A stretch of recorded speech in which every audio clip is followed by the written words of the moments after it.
You're not about to quit. Go. Okay, don't rush me. Ladies and gentlemen, welcome to another episode of Married to Shade. I'm your host, Feet Blurman. And with me, as always, with her face in her palm, trying to keep it together. Because y'all, he's tried to do this introduction like 5 times. I'm really about to quit. It's hard. But go ahead. I've been doing like telemarketing calls all day. You know, Go that's ahead. research. I don't want to hear about your first world problems. Finish the introduction. I did. It was time for you to say, hey, y'all. I said, hey. Go ahead. Shit. Jesus. Y'all hear that legit? That character breaking right there? That's some fourth wall breaking I shit spoke. right there. Now go ahead. And thank you for joining us. We are the only black podcasting couple with advanced degrees or remedial money. And we are here on behalf with the generosity of the Black Astronauts Podcast, more importantly, the supporting patrons of the Black Astronauts Podcast Patreon. The Black Astronauts Podcast Network is a network of black podcasts that brings together a multitude of people from different walks of life to talk about a multitude of things with black interests, obviously, in mind. Everything from nerd culture to TV and media reviews to hot topics of the day to relationships, politics, and pretty much everything in between. And it is made possible, as I said before, by individuals who decide that they want to support the podcast and the network and the movement we have with a couple of dollars a month. And so in order to show them our love and appreciation, we always like to read off our $5 and up people every day on the show. So real quick shout out to Peter H., Marshall L., Deloya, The Disrespectful One, MJ, Shadrach C., Blackashawn, Nutella is Life, Sadida H., Ron B., Veggie Vixen, Teddy Funk, Pasto Chene, Felt 5, Mr. Glade, Keith Andrews, Shalando W., Wanga, Cameron B., Simo, Mark S. Nigga. That's a new one, I think. Maybe I'm just tired. No, it's new.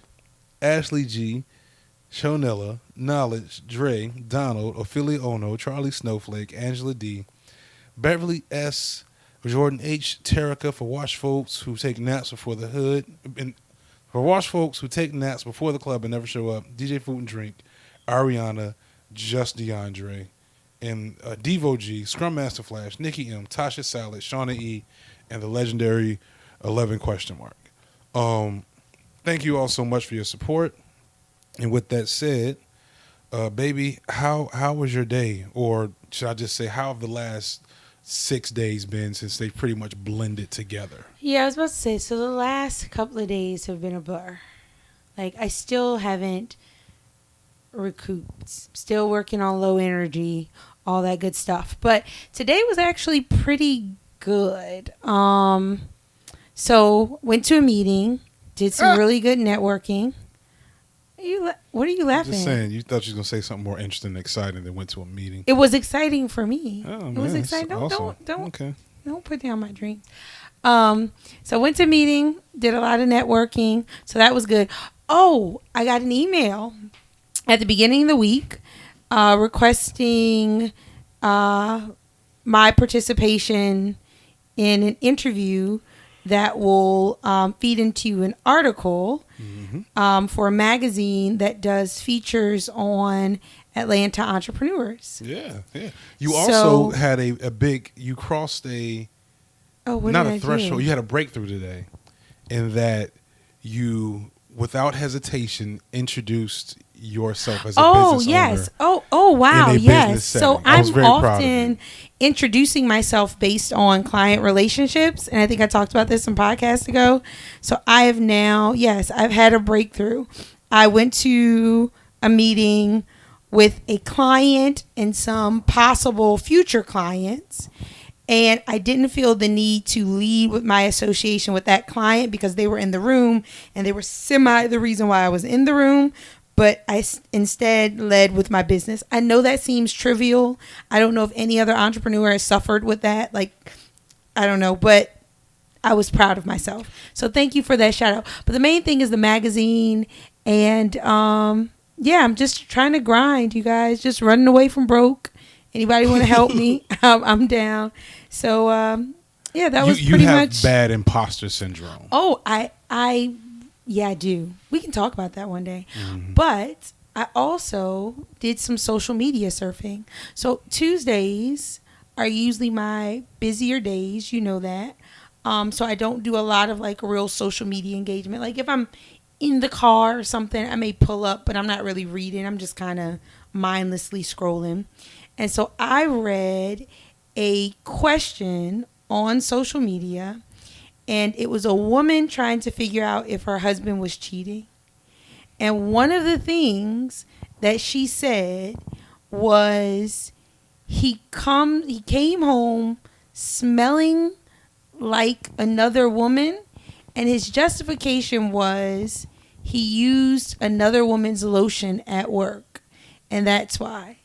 And so there was, in the comments, of course, a tangential conversation about like, men, would you use a woman's lotion at work? Now, mind you, this is obviously not just like she had some like cocoa butter fragrance lotion or just some regular cheapy stuff. Like this was obviously a lotion with some kind of fragrance, with some kind of like perfume-esque quality to it, some Bath and Body Works type stuff. So I wanted to ask, because I wasn't, I didn't find that, first of all, I didn't find that in and of itself proof of infidelity, personally. Maybe if I would have read more comments or dug deeper, I would have found something else about the situation. But I don't know. Would you use someone's lotion? There's so many thoughts here in this clear let's argue. And then I'll ask you, how was your day? This let's argue Twitter moment on the show.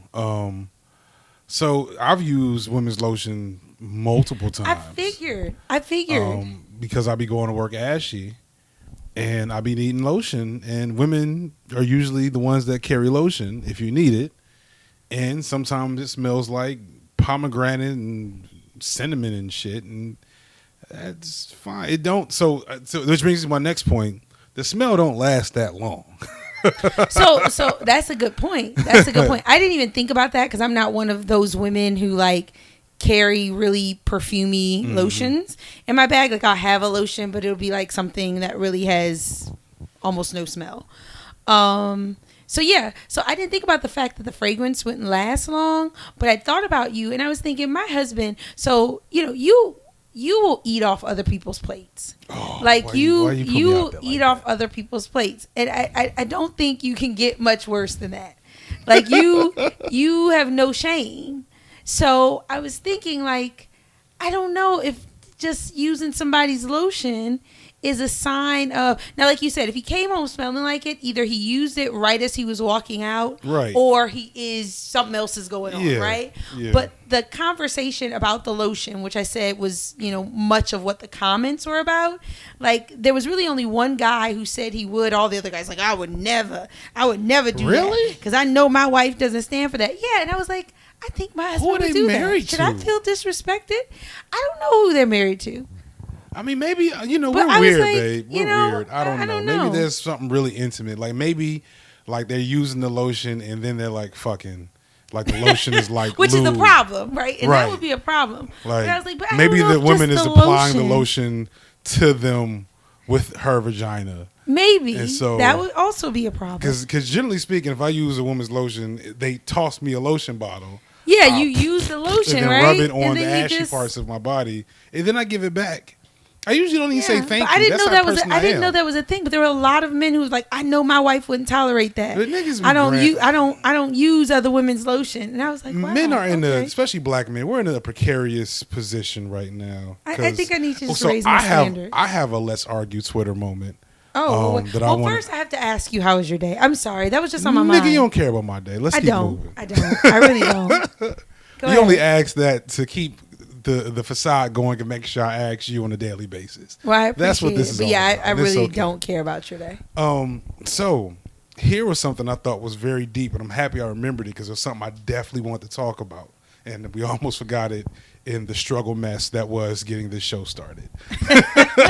But go ahead. So I read something a mutual friend of ours that I used to work with posted, and she's she's got a lot of things going on. Sometimes I'm like, man, that's real, that's deep. Sometimes I'm like, wow, that's never in my right frame now. of I'm trying to mind. figure out who in the world it is, but don't say their names. Okay, I'll yeah, figure I'm it not out. gonna say her name. She might listen to the show. Good peoples though.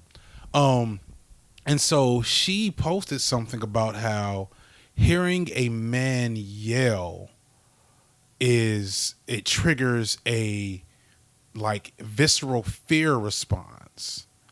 Like when a man is yelling, especially like in the context of an argument with a woman. She said that she had, well, the thing she posted, this wasn't her words, but like that she would hear a man and a woman argue in her apartment, and when he would start screaming, she would get so scared that he was going to kill her.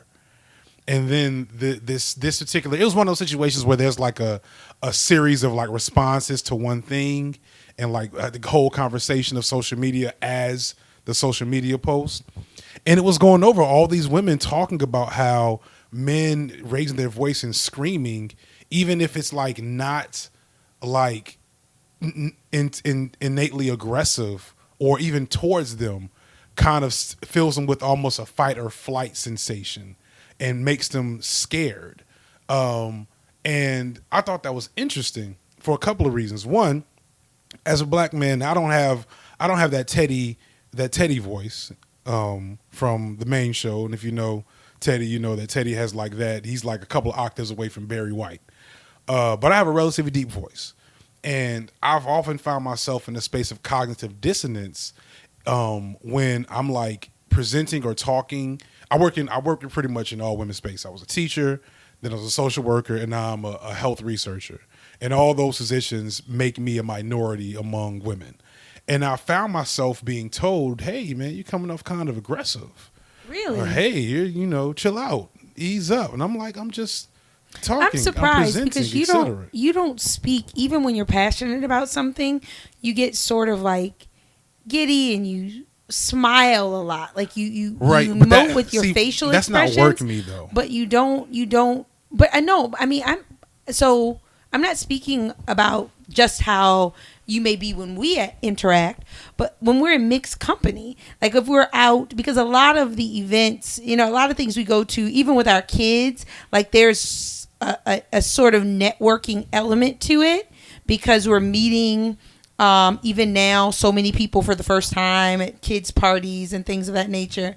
And then even at work, really, like we go to events, like we've been together for too long, so we go to our fair share of events, and you pretty much you behave the same way if you're passionate. You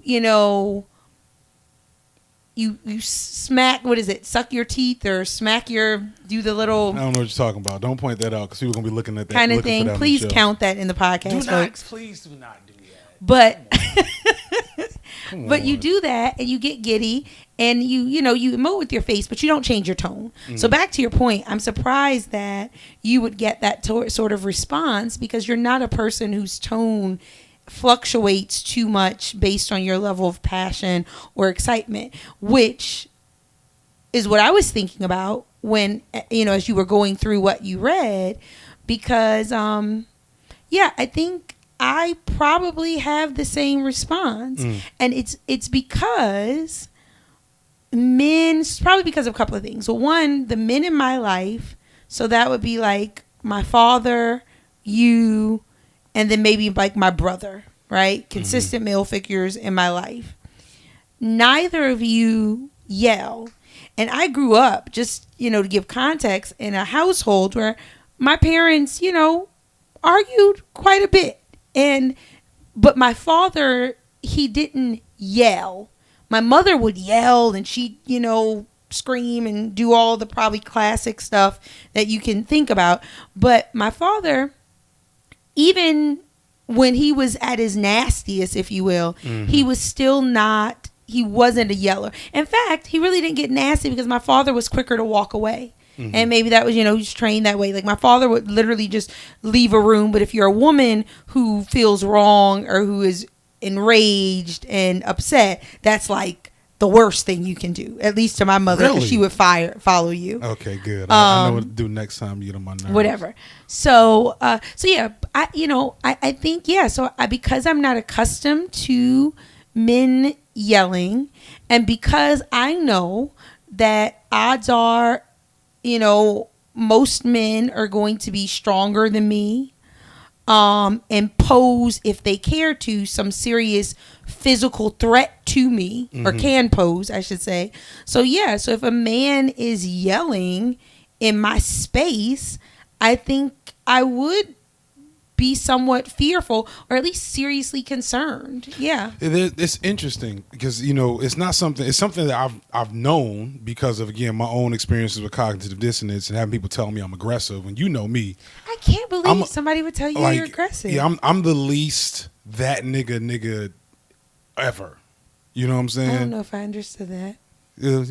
I'm the least like looking to buck up on people. Gotcha. Like least I'm always seeking. Yeah, I'm not intimidating. Well, no. I admit that I'm intimidating sometimes in my presence and my look, but like my spirit is not intimidating. Yeah, I don't think your look is. I think if you're just a person who's intimidated by black men, then your look is intimidating, which is so many people, yeah, right? But I think I don't think you're intimidated. I don't find you. I appreciate that. But I don't. You know what? I'm not. I don't. You also married me, so yeah, that's true. But I'm trying to think. I'm trying to think of when I've engaged with a man who just off presence was intimidating to me. Well, imposing, whatever the word is, I'm not. Or even that imposing, dude. But go ahead. But I've had people like give me feedback as if, I'm aggressive and demonstrative, arrogant, etc. That I can get a little bit of arrogant, but that's not arrogant. But that's like, it's not in my posture though. You know what I'm saying? It's not in my the tone of my voice. But it's in what I say. At least that's why. It's in your language, and yeah, it's not so much in your nonverbal, but your more your verbal stuff. But it was interesting because so I brought this to a group I'm in, which tends to have some semblance of intellectual. Is this your discourse. Flat Earth group? No, it's not the Flat Earth group. Is this your alt-right group? It's not the alt-right group either. I left the Flat Earth group. Thank you very much. Oh, good for you. And I went to a group with alt-right and Flat Earth people in one spot. It was too much work. Heaven. But anyway, it was just interesting to hear like a lot of men, black men especially who, for lack of a better putting it, have white collar, or skilled labor jobs, that feel like they've struggled with this as well. And it's kind of just part of the equation. And I was surprised to hear like a lot of women, black women, with your sentiment. And I think about how you respond whenever you hear loud noise, especially from me. Like if I hit my foot, you don't just, like you sometimes will flinch if you hear my voice get too loud. And I never thought about the fact that it wasn't just you being, extra. It was that, that hits a specific nerve. And so I need to give you the benefit of the doubt a little bit more. But no, which is also incredibly patronizing to you. Yeah. This is not good. But I also have a thing, just like, I probably have some sensory issues. And I get like angry. I get angry when people hurt themselves. Is that like... No. Hold on. You get angry when people get hurt. It doesn't have to be self-harm or accidental harm. It's true. Like if I'm walking and I get hit by something and fall, you get mad. Like, why are you hurting? Get up. Stop it. I do. I'm wondering, I've never really talked that through with anyone. I'm hoping I know. I've tried to talk it through with you multiple times. I'm hoping that there are other people out there like that. So when I hear you like make a loud noise or drop something or bang your foot, that comes from a different place. So that doesn't come from like a fear place. Maybe like a fear of you getting hurt. So I guess there's like some fear in there. Yeah, but it's also just like I have a very little tolerance for people and like, other people's pain and misfortune. I get How dare angry. You, sir? I get angry. Like if I'm with you and you do something, you hurt yourself. I'm like, why? Like, what are you doing? Like I don't know. I just it's just a thing. There's love in there somewhere. I hope so. I'm gonna hold on to There's it. There's definitely love in there. I guess I just don't want. I don't want to. Everybody around me is so precious to me that I don't want to see anybody harmed or injured or damaged in any I way. wish I could so look it through it's you like, through you my know, ears so I could side eye you. I don't know. I'm trying to clean it up. Effectively. I'll one of these days I'll go to therapy and that'll be one of the things I discuss. Like, am I supposed to be angry when people hurt themselves? Somebody relates to that. I can tell you that without Somebody relates spending to that that money. No. Speaking of loved ones, so we struggled getting the show together this evening because we're both running on fumes, y'all. Because this weekend was family reunion weekend for the Blurmans. My dad came through first, and that was a good experience because my dad, unfortunately, has a lot of the classic trappings of black fathers, the stereotypes of absenteeism and excuses and inability to kind of keep it together. And so this was his first time meeting all of his grandkids and almost all of his children in one spot. There's one brother that is quite estranged that didn't show, and we built a garden in our backyard. Yes, we finally have our garden. We're growing kale and when did you turn onions. into Whitney Williams? I don't know. That all New just York like now? yeah. I don't know. It just happened. I was hoping. Wait. Hold on. Was it not a show It wasn't heard. a couple weeks ago where you told me this wasn't going to happen? Was it? I feel like you said something. You had some shade to throw about the fact that I talk about stuff. I've been talking about this forever, and I wasn't going to do it. So I may have shaded you. Did you kind of fight me for like a week and a half to get me to do right it now? A way that I told you I didn't want to you and do? your father. Now See, I can't I need do that. I need a priori. Now I'm uncomfortable with giving you praise about your little moment. I don't need your praise after I've had to fight to prove you wrong. I need a priori praise.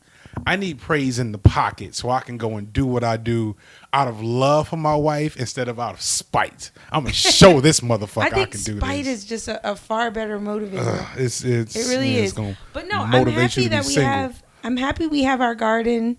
I think you and your dad did a good job, and I pushed back, folks.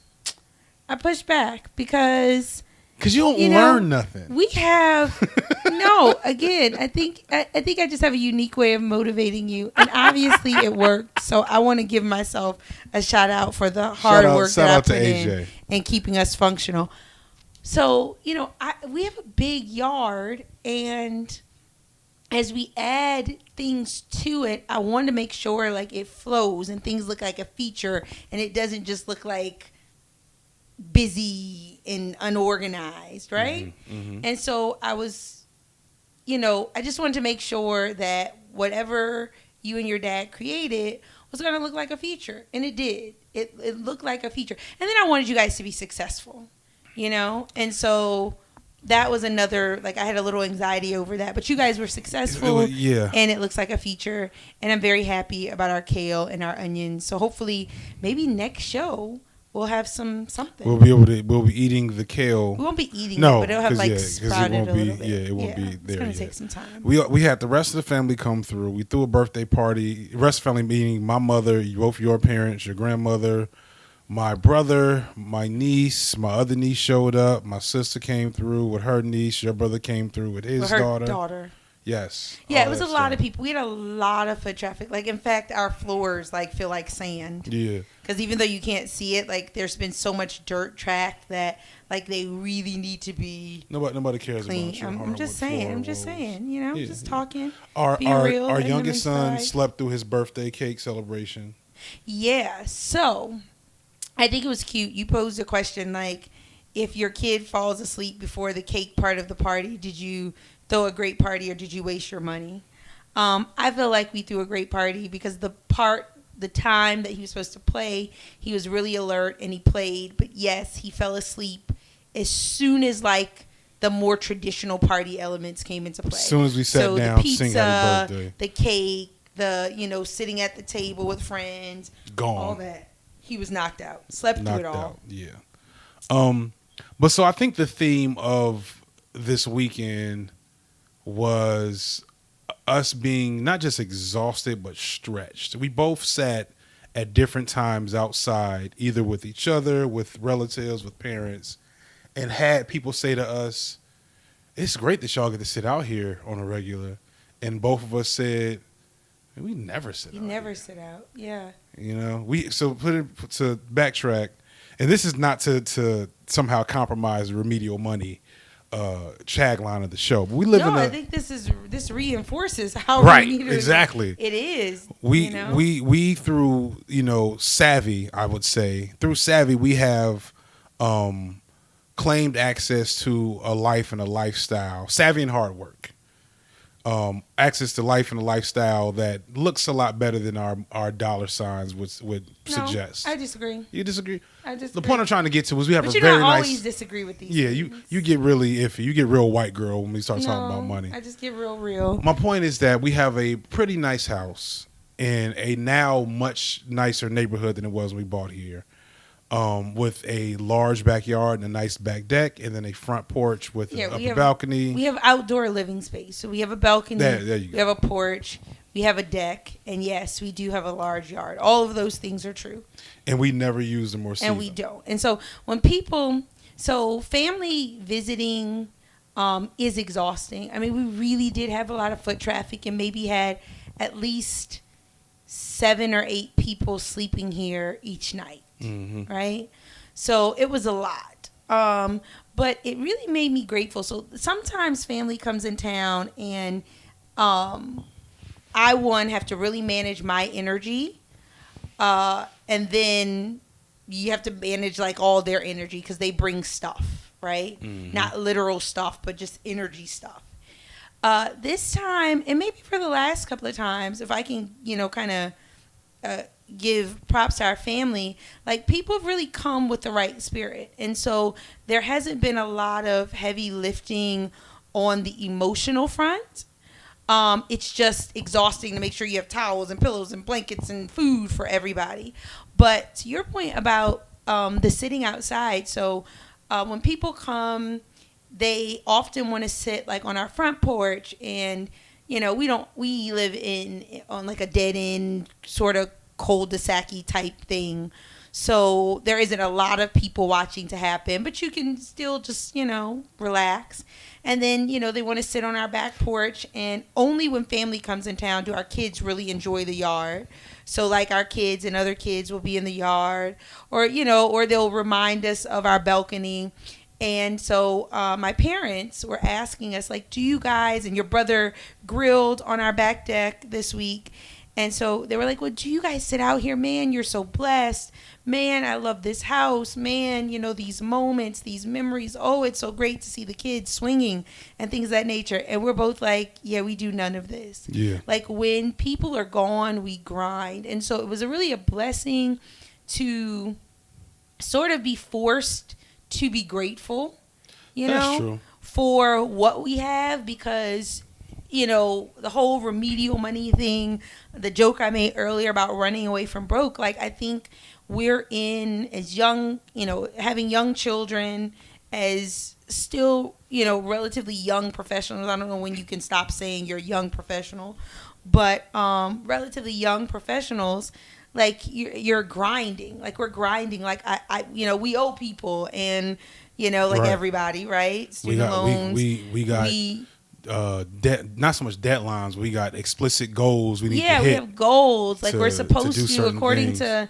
To everything you read and see or whatever. We're supposed to be building our retirement aggressively, mm-hmm. and saving for kids' college. And there's just so much stuff to think about. And I'm always thinking about like activities for our kids. Like our kids are not playing sports. We didn't do swim this time. We didn't, all those things. So there's so much stuff. The irony is this is probably the longest conversation we've had since the last show. Yeah. Because we've been so busy.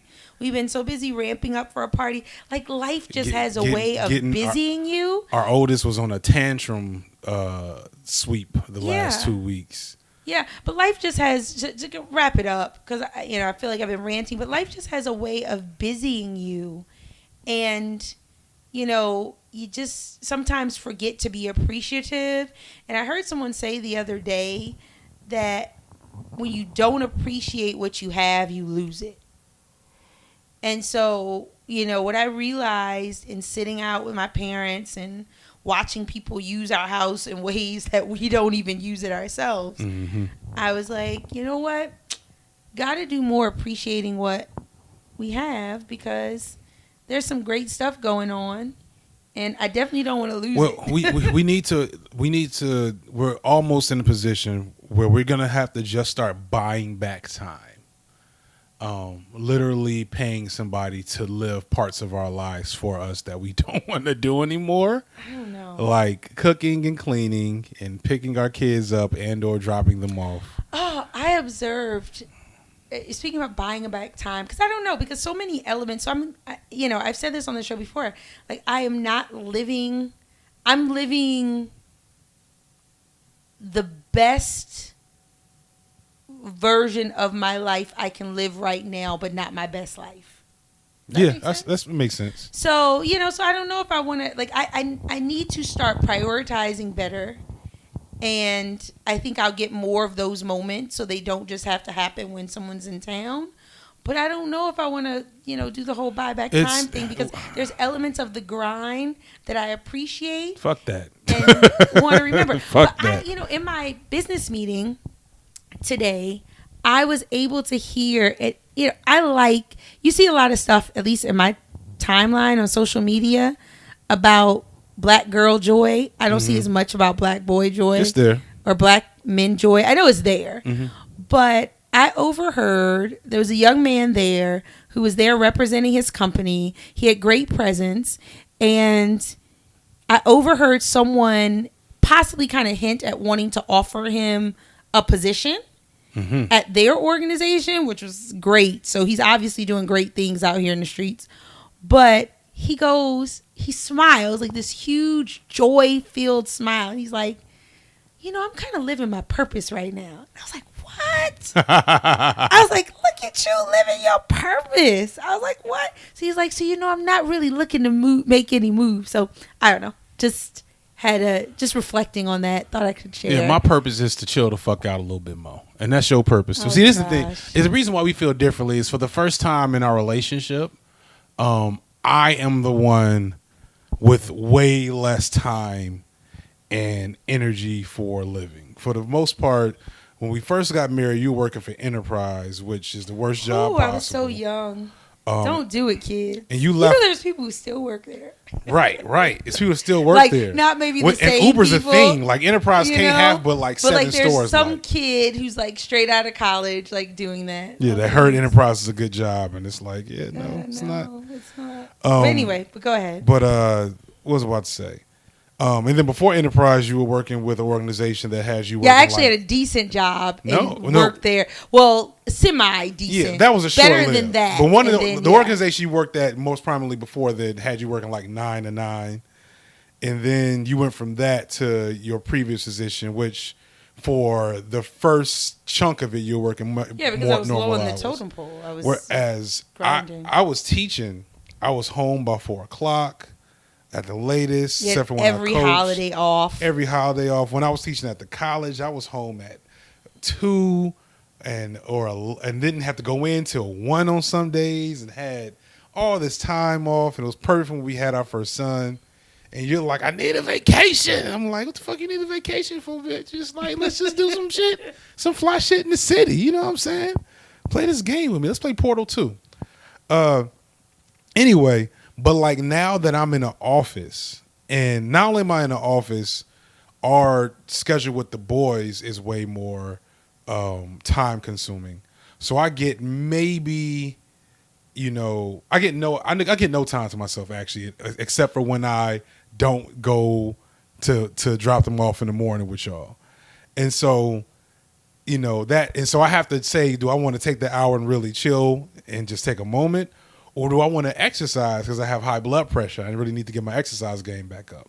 And then, some days, I think you cook most days, but like the days I cook, I'm coming in the house, I'm cooking immediately because I want to get these Negroes ate and then bathed. Fed. You want to get them ate? Wow. Okay, but go ahead. Get them fed, bathed, and in the goddamn bed by 9:00 so that we can maybe watch half of a show we wanted to watch before we both fall asleep. Something along those lines. And so, like, to sit on that porch, especially with my mom, I don't know if I mentioned this on the show yet. My mom is a former workaholic herself. Yes. Who has only stopped being a workaholic because she starts dealing with dementia, kind of early onset of dementia, and she had to retire early. And she never really took the break she needed. And she worked her ass off for however many years. And don't get me wrong, she has a dope ass pension. Her pension is more than what we make put together a month. But she's not even going to be able to appreciate it because she's struggling to keep it, to keep her mental faculties in order. And so that really puts a lot of this in perspective for me, because I don't want to work in order to sustain life for life to then be not worth living, And so that's kind of my thing. And that's kind of my takeaway. When I look at my mother versus my father made a lot of mistakes, a lot of bad decisions, a lot of selfish decisions. But he is definitely in better health than my mother right now, and has a greater sense of peace about his world, despite the fact that he's kind of awful in a lot of ways. Versus, I'm just being real. He's bad in a lot of things, but he did it his own way, and he's been chilling for 15, 20 years now, and not really working. I'm sure there's a lot of stressful struggles that he deals with. But as he gets older, he's still pursuing something that's a dream for him in his going into his 70s.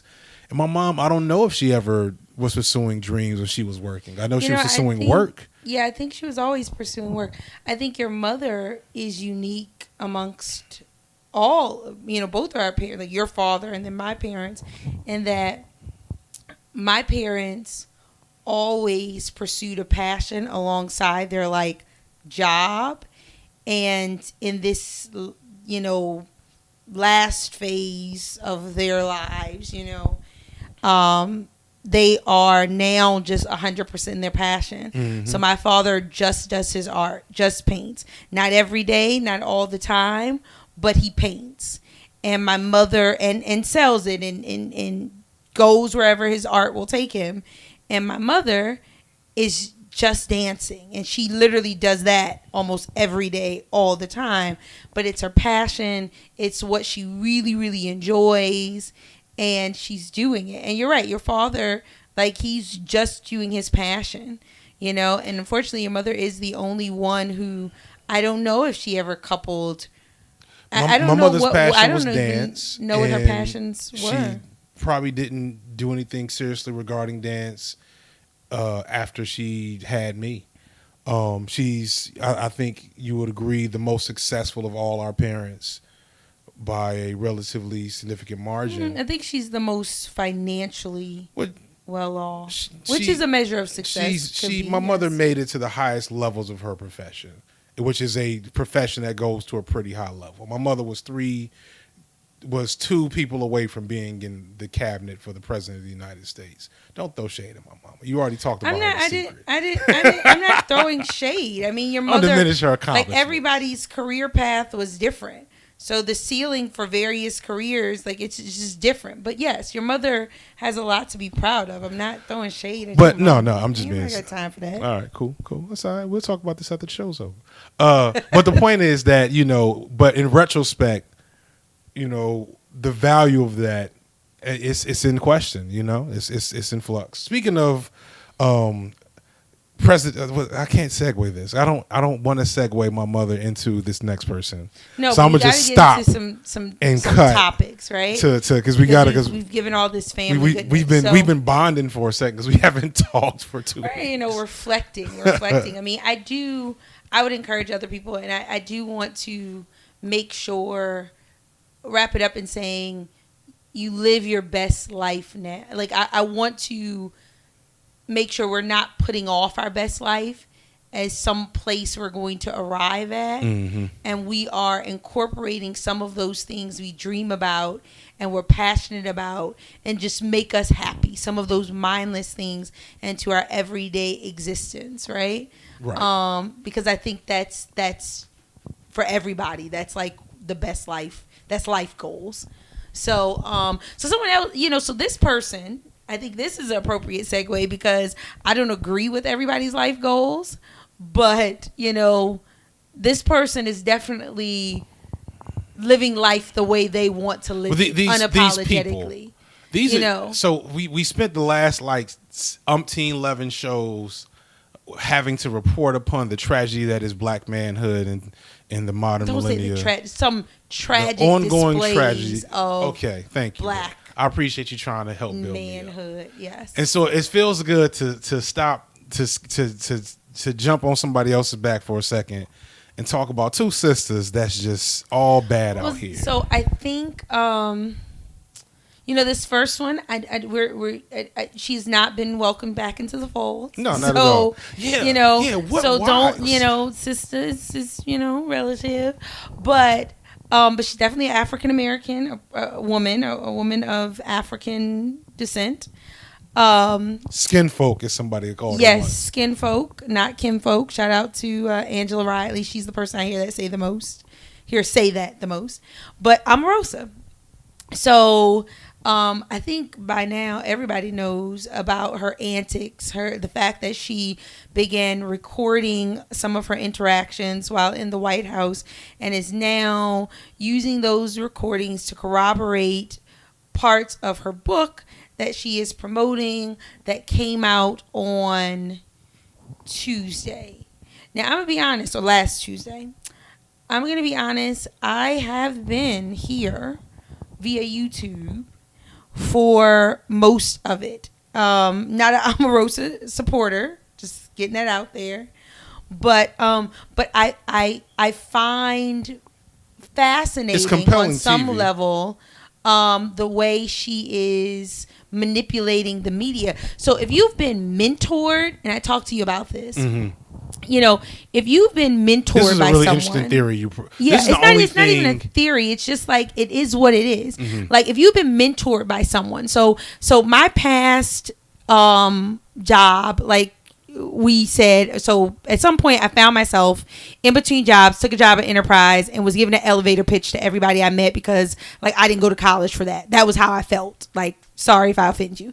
And so I was giving my elevator pitch and really like came up, met a president and CEO of a company, and that person was impressed as they watched me do my job. So by the time I gave them my elevator pitch, they were like, follow up with me. And like everything, it didn't happen overnight, but I finally found myself in a real like grunt assistant type position in this person's organization, right? Mm-hmm. And I, played up my gratitude in getting the position.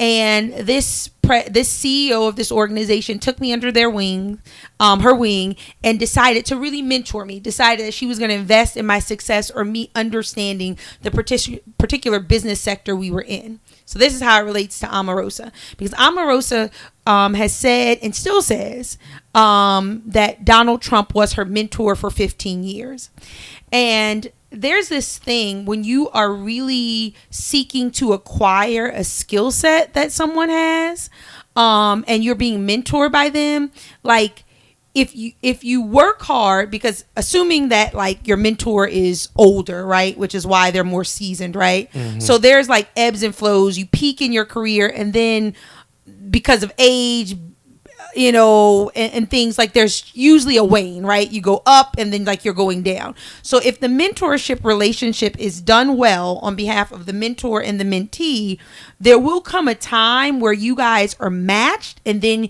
you may possibly exceed them, right?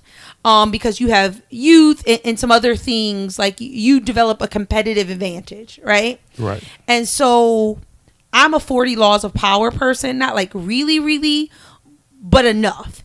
And so one of the laws that I would always keep front of mind when engaging with my mentor, after I got to the point where I was like, you know what, like if I can use the analogy, if she was teaching me to play chess, I at some point realized that I could beat her. I could checkmate her moves in a matter of minutes. Like now I know the better strategy. And when I realized that, like I had to constantly remind myself, like, don't outshine the master. Like I still have to let her think that she is still an authority and in many ways she was no longer the authority. I think that is what Omarosa had been doing with Trump, right? Like she had evolved to be somewhat of a puppet master in their relationship. And when that happens, I know this is kind of long, but it makes sense. When that happens, if your mentor does something that you don't agree with, you can get really pissed. Like when I was working under this person and she would make decisions, mind you, about her own company that I knew just weren't right. Like I would get my Fee can tell you, I would get really pissed and rant and have to come down. I was so aggravated because I could not tell her, I know better, what you're doing is stupid, right? I couldn't do that. That would totally mess up the relationship we had. I assume that has happened with Trump and Omarosa. And so what I think, now going back to them, is going on is he, in firing her and letting someone else fire her, aggravated that irritation to the point. Irritated that whole not outshine the master sort of thing. Where now she's like, okay, let me trump you, Trump. It's time to... Let me no longer play the 40 laws in the way that would maintain our relationship. I'm sure there's a law that says something along the lines of... Does that make sense? Yeah, it makes perfect sense. I explained it well. No, you explained it well. I'm sure there's a law. I think there's one that says destroy your enemies absolutely. Yes. And I think that's where she's at. And a lot of interesting things from this come to mind because it's very clear. So I have no sympathy for Trump, right?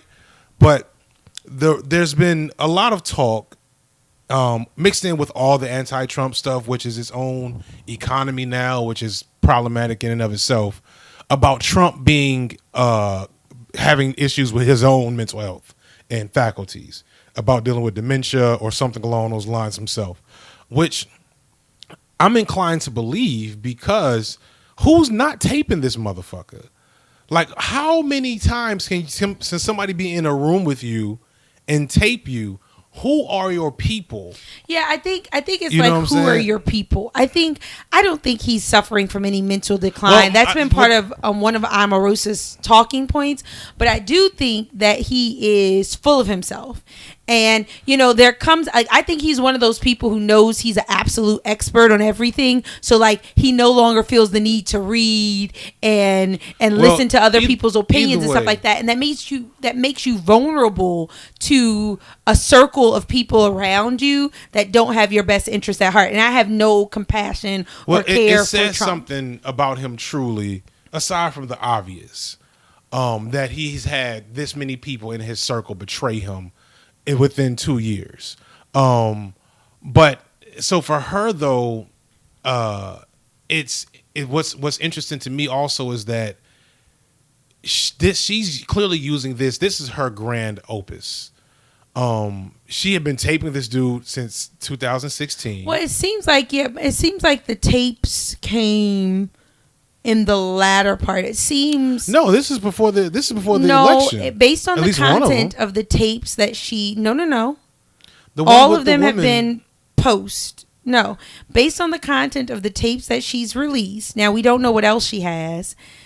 It seems that she started to tape when their relationship started to decline, when word was out that maybe he was dissatisfied, that with General Kelly now becoming the chief of staff, he was going to be, tightening the reins and maybe Omarosa would be, on his radar. It seems like it was during that time that she began to tape. The crazy thing is how she did it.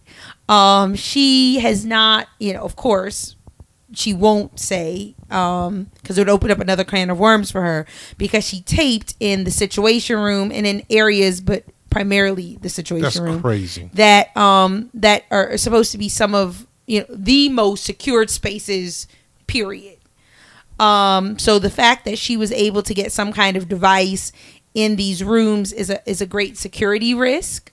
National security risk. Right. It's very, very problematic because devices can be turned off and on without you knowing it.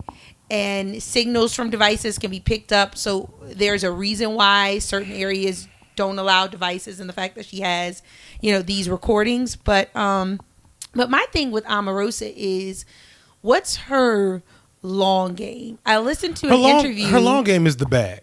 Well, she definitely is a girl about her bag, right? And she sold out. Most people would agree she sold out our community for her bag, and is now trying to act like she was trying. Her greater scheme or plot who sat by the was door, was trying to be at the table to protect our interests. Womp womp womp. But she got a bag from her publisher, right? Mm-hmm. You get an advance. And I think I think the publisher and her, I think she had done enough that they were probably in the position to recoup. What I'm saying is, and this is like her third book. I'm still confused about her long game. No, her long game is she is now an A-lister. Period. She's an A-lister now. At a minimum, a B+ lister. She is a prominent and significant figure in American media. If you remember, the last thing she did was be on Big Brother, Celebrity Big Brother. Yes, which I watched. So, which you watched. I watched Big Brother. Everybody has their vices, baby. Nobody's perfect. So that was her last thing that she did of significance, is be on Celebrity Big Brother, which is, like D tier shit.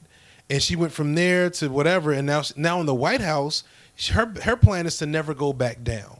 She was in the White House before Big Brother. And she started to do started to kind of foreshadow like the whole book thing and whatever. My point is, she was in the White House before all of this, and then she did The Apprentice. And since she did The Apprentice, she realized she could get money, make money being like a villain, and manipulating the media. And then of course that's when she became one of his proteges and yada yada yada. So, but my thing is, when you have recordings of the president sounding maybe aloof or just in putting him in an unfavorable light, right? And she has recordings of people around her campaign. She has the recordings of several of his surrogates talking about how they were going to handle the fact that he may have said the N-word and just whatever, right? When you have those kinds of things, that's going to be national news.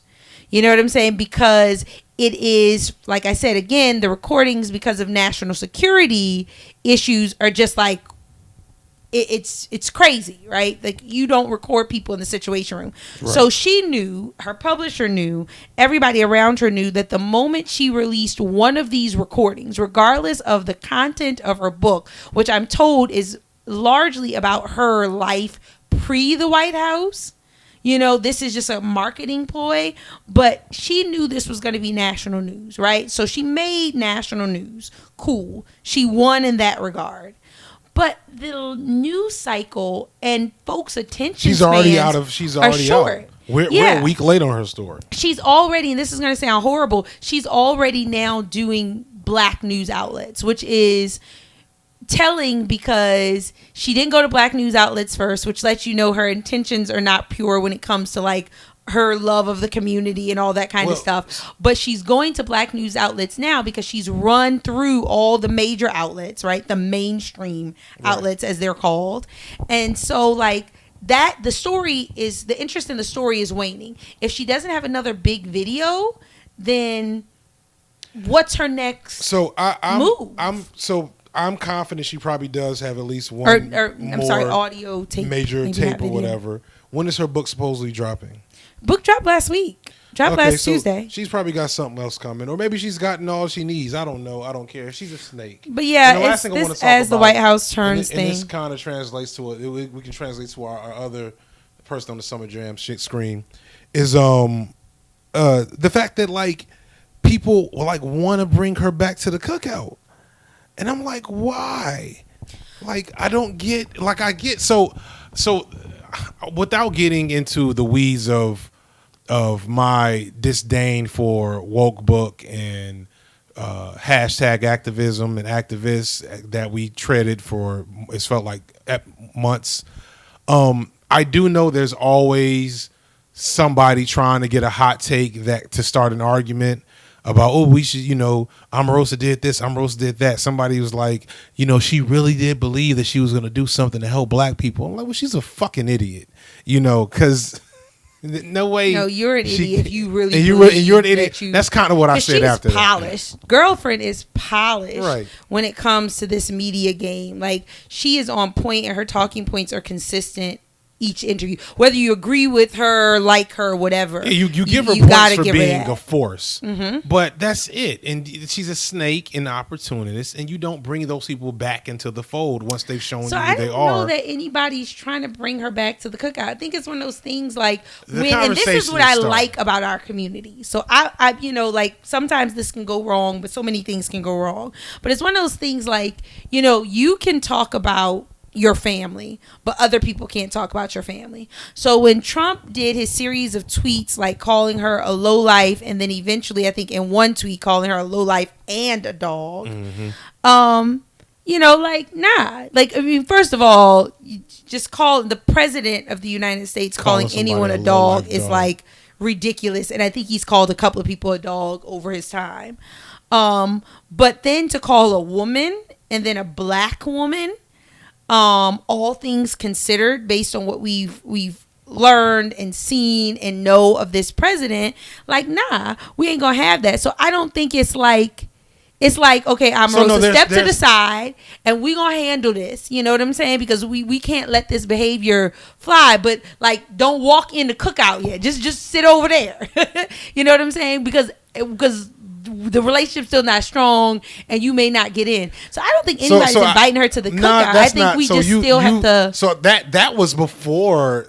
See, I didn't start seeing, at least make Omorossa a plate memes until after last week. Her calling her a dog was before she really hit the media cycle with her shit. No, he was doing it because she hit the media cycle. But like, she had just got there. It hadn't really saturated yet, is what I'm saying. My point is, no. I'm sorry. I hate that he called a black woman a dog and a lowlife via social media and spread that to millions of people. I hate more what Omorossa did to her people. Well, before we go into the other foolery, fuckery, pop culture stuff, it's crazy because the U.S. politics and this kind of stuff shouldn't be like pop culture so easily. But she did do an interview with, and I can't remember the name of this, like, gorgeous, like, super, super duper great journalist who works for, or she has great journalistic integrity is what I'm trying to say. Shouldn't have preceded that with gorgeous. I don't like when people do that to women, but kudos to her. She's cute. She, this journalist from the Griot, she interviewed her and asked her during the interview if she would consider Omorossa running for office, because some of her talking points are very like, this is bigger than me. She even brought up MLK. She clearly said she was not trying to say she was like MLK, but she was like, but there were people who, when MLK met with LBJ, I think it was, or LB, maybe not. It's probably J. Lyndon B. Johnson. Yeah. When he met with him, like, people were like, oh, what is he doing meeting with this guy? This guy don't mean us no good, meaning the community, the African American community, but it was necessary for the Civil Rights Act. So she was like, we have to have a seat at the table. Anyway, she has some talking points that are like, does she really think that, like, maybe somebody, she worked for the Clintons early on in her career. She was a legitimate person before she became a villain. So maybe she thinks, that she can do some sleight of hand stuff and end up, working with the DNC. I have so little faith in politics and collectives of people who collect under identities and attitudes and ideologies. I have so little faith in them. She could be some shit. She might win some shit somewhere. She talked about having run for positions in the past. I don't remember what they were. She did. I just realized she did. And she won something. So yeah. So it's interesting. But she's not the only one who wants to be a villain. And we're gonna close the show with this villain because maybe she's more interesting. No, she's not. Well, Nicki Minaj. Maybe. Not more interesting. She's not more interesting. So one last, or the final thing of Let's Argue Twitter that I saw the last week or so was somebody posted something that was like, so Meek Mill said that Nicki abused and attacked him. Safari said Nicki stabbed him. Why haven't y'all canceled Nicki Minaj yet? And at first I was like, oh wow, yeah, why not? That. But then I was like, she kind of did get canceled. It was just quiet. The cancellation was more like, it wasn't like announced. It was just like, we're just gonna pull this from TV and put something else there, and we're not gonna talk about it too much. I don't know if she's been canceled. Not to the appropriate level. No, not at all.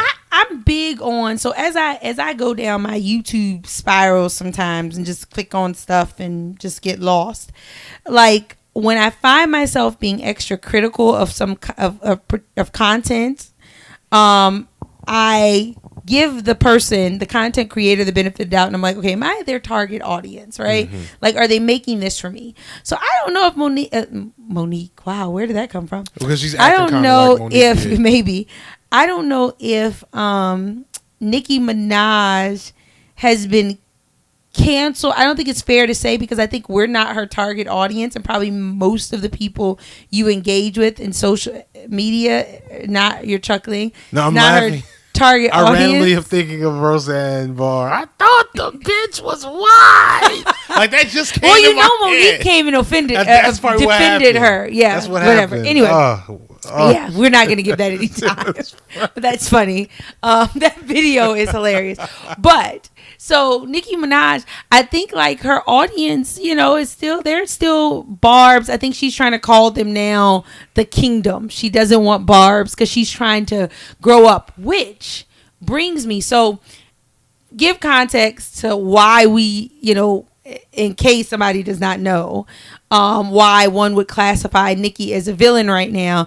She decided to do a series of interviews, which is just crazy because of the level of celebrity she has attained. Mm-hmm. And in those videos, she came at, like in a Funk Flex video, came at Safari about a fake hairline. Like, we knew it was fake, whatevs. And I think he actually got a bag off of that. So, kudos to him.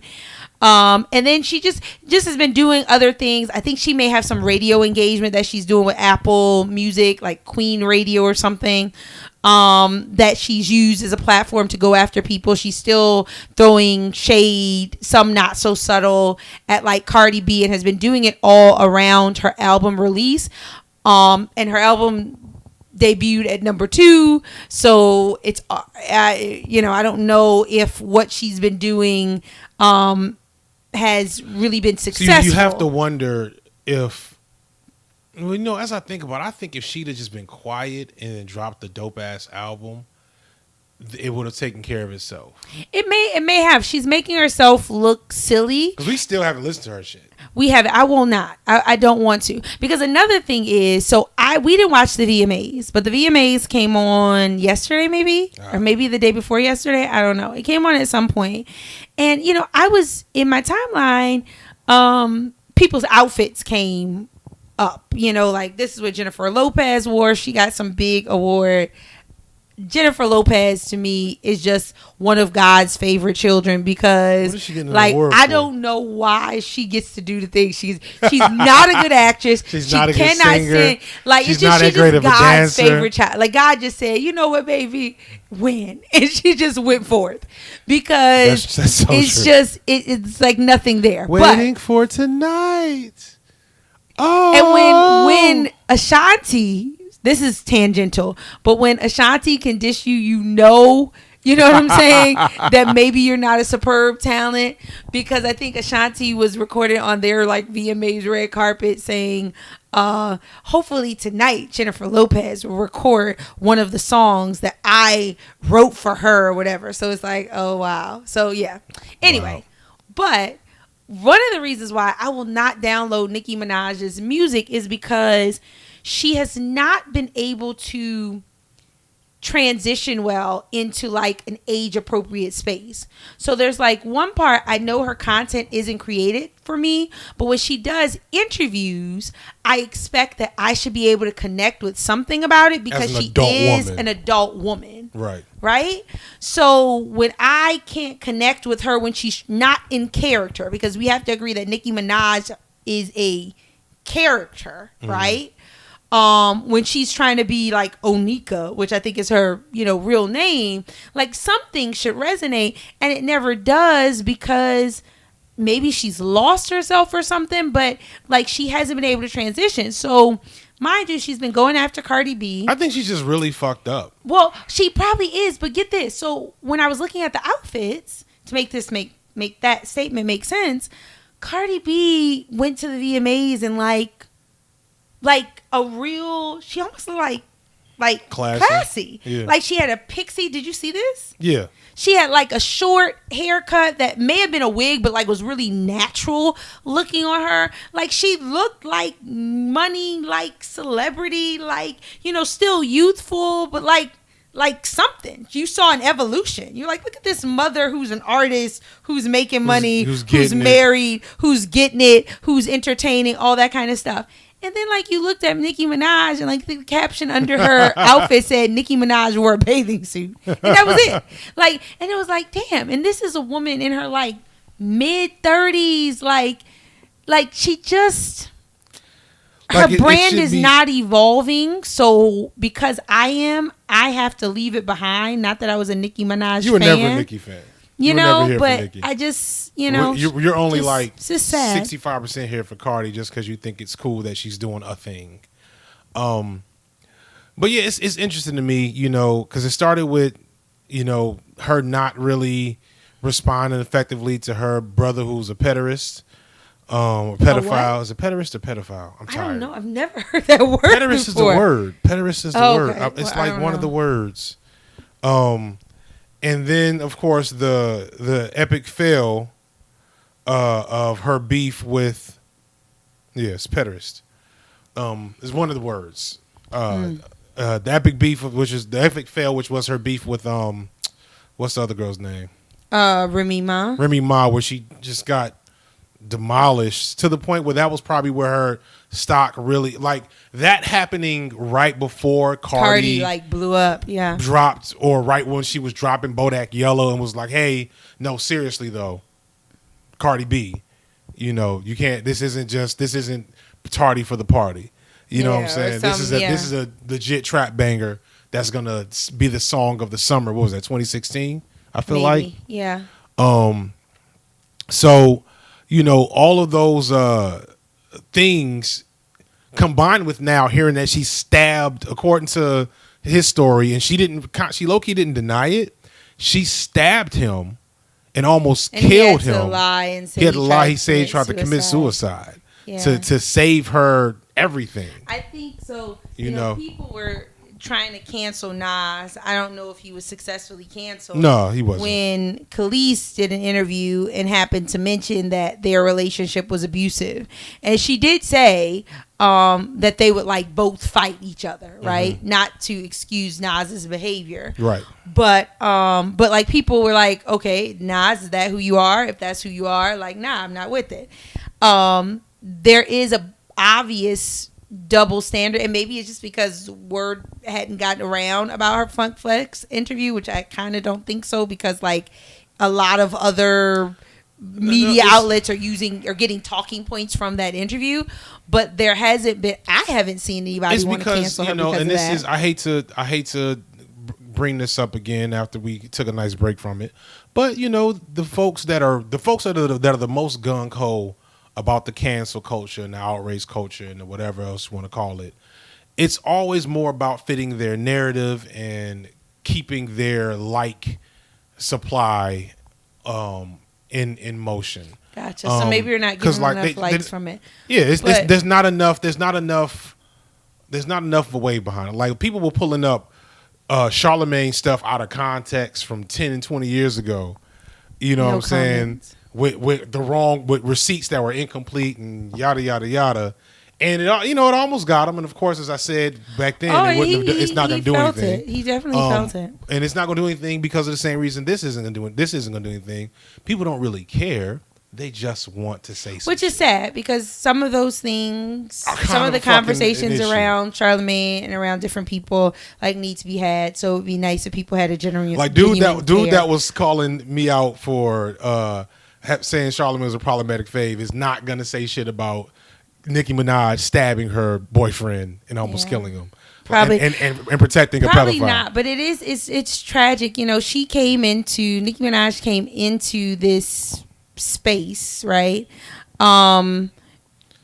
Celebrating as a like force, she earned but it. celebrating, You know what I'm saying? Yeah, I mean, there was a void, and she filled it. Not to say she's not talented, but it was right. The stars aligned for it, similar to how they did for Cardi B. Right. But she came in and maybe for a minute paid homage to Lil' Kim, and then that beef started, and she made it seem like Kim was beefing with her because she just didn't want somebody else on the scene. Like Kim was in a space where she didn't want to be dethroned. Not that Lil' Kim was like making music actively on any real level when Nicki Minaj came out, but still.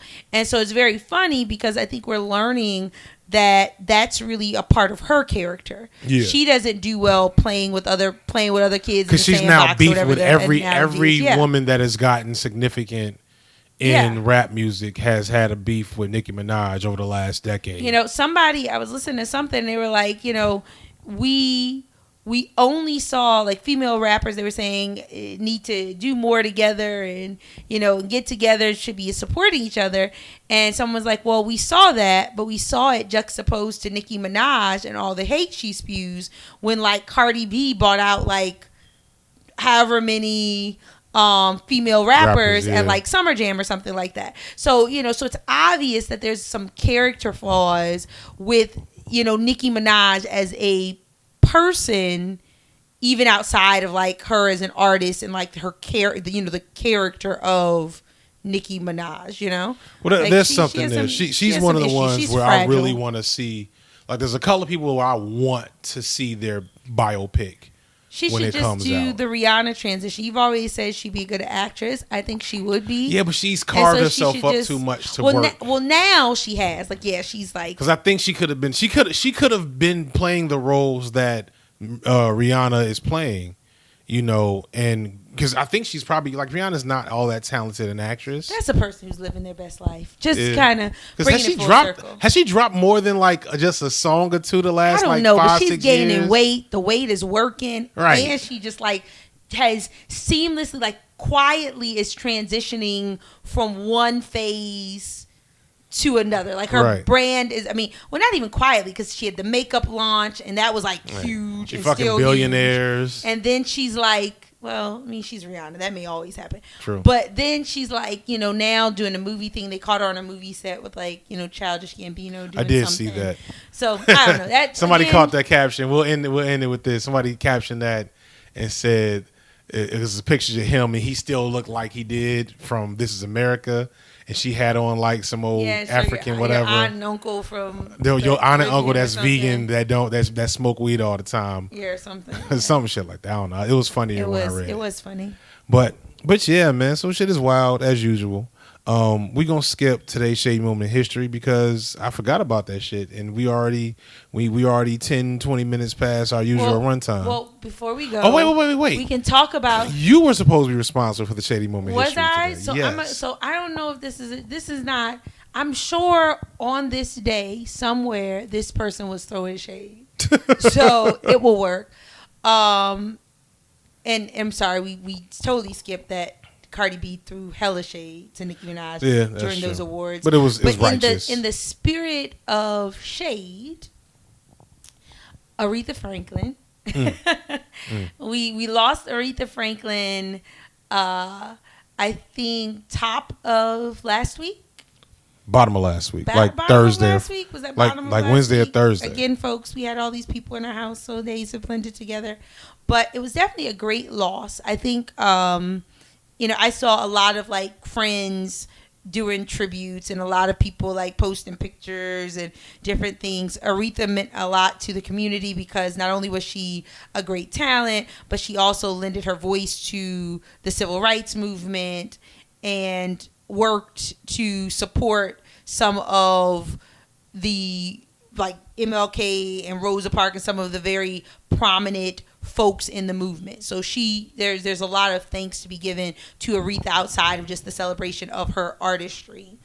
which should be celebrated. But Aretha was shady. Wasn't she? Aretha was shady, and so if we're gonna close with a shady moment, go look up this video. Did you see? I saw it via Kevin on stage, but somebody pulled up like the day Aretha Franklin passed. Trying to bring levity and joy to it, right? Because it was very sad. They pulled up a video which I thought was maybe a fitting tribute outside of all the other great things that I've already said. And someone was asking her how she felt about certain people. And literally they asked her about maybe like Alicia Keys or something, and she was like, they're like, how do you feel about these new artists, these young artists? And they're like, how do you feel about Alicia Keys? And I want to say it was Alicia that she said, nice gowns. She has nice gowns. And it was like, or maybe it was Taylor Swift. I don't know. There were a couple of people they asked her about, but she was shady. And then there's the video. Only like a old black queen. Yeah, because she didn't flinch. Like it wasn't like these days we pronounce like, oh, you throwing shade, oh, tea and da. Like she literally, it just came effortless. Yeah, it's beautiful. You know what I'm saying? It was a part of who she was. And there's another video where she's like passing Patti LaBelle. Have you seen that? No. Going down the aisle at some award ceremony. And she's like, singing or whatever, and people are celebrating her and like wanting to shake her hand as she walks down the aisle or touch her or pat her or whatever. And Patty like reaches out and she like shimmies and keeps on walking. Yeah, I mean they had a long-standing that's beef, awesome. I believe, and but awful. It is, but it's awesome. But I'm happy I live in a world where two legendary black divas can have beef that lasts for. Because sometimes shade is so lifetime. Appropriate. You know it's what not I'm appropriate. saying? It's just that it brings, chaos. Like the universe is shade. It's a balance. Like the life equation is shade. Yes. The Big Bang Theory is shade. A little shade doesn't hurt. A little shade just helps to level set. Right. Keep things in perspective. So there you go. I produced the shady moment in history, sort of. But I guess it was pretty good. Let's wrap it because I think we've talked about a lot. We've missed a whole lot. Yeah. But we'll be back. Yeah, we'll be back. We'll be back. Maybe around Dragon Con time is when we will have our next show. Oh gosh. We will be at Dragon Con in some capacity, but we will not answer to our names or admit that we are who we are if we see you. But we will be happy. Will we see you? We might see some people. We might see. Well, you will see less people because you don't be fucking. You ain't with the shits like that. But I'm gonna see some people. So looking forward to that. I believe we met the numbers we were trying to get because we were kind of coming up short. So appreciate that to everybody that's still listening at this point. You can find me at Feet Blurman on Twitter. You can also email us at blackhashnightpodcast.com. And all the other stuff that I'm supposed to say, but I'm just too tired to get it out. But I'm happy that we got our feet together because we was definitely, as CY would say, Bambi Deer Legs at the top of this show in parts that you all were not here. But yeah, so thank you all so much for listening. And with that, I love you very much, babe. Love you too. Peace. Peace.